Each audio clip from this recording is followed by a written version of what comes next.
கழகத்துல வந்து எல்லாம் சின்ன பசங்களா இருக்கிறாங்க, ம். இன்னும் அடுத்த கட்ட வளர்ச்சி நோக்கி அவங்க போல, அவங்களாம் எப்படி ஜெயிப்பாங்க அப்படின்னு சொல்லிக்கிட்டு இருந்தாங்க, நக்கல் ஆமா, அடிச்சுக்கிட்டு இருந்தாங்க. ஆமா. ஆனா இப்போ வந்து அரசியல் அனுபவம், ம். அரசியல் இல்ல அனுபவமே 50 வருஷம். அப்பா.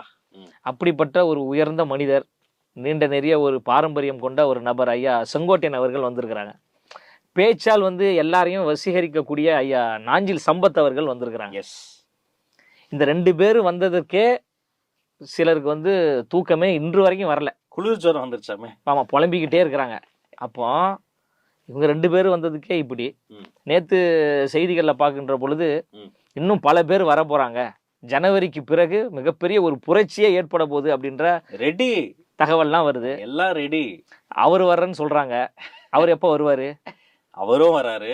அவர் தனியா வரல, கூட இவரையும் கூட்டு வராரு. சரி, அதாவது சரி. என்னன்னா எல்லா கட்சியிலுமே ஒரு இந்த ஆன்டி இன்குபன்சி என்பது மக்கள் மத்தியில் மட்டுமல்ல, அரசியல் தலைவர்கள் மத்தியிலேயே இருக்கிறது.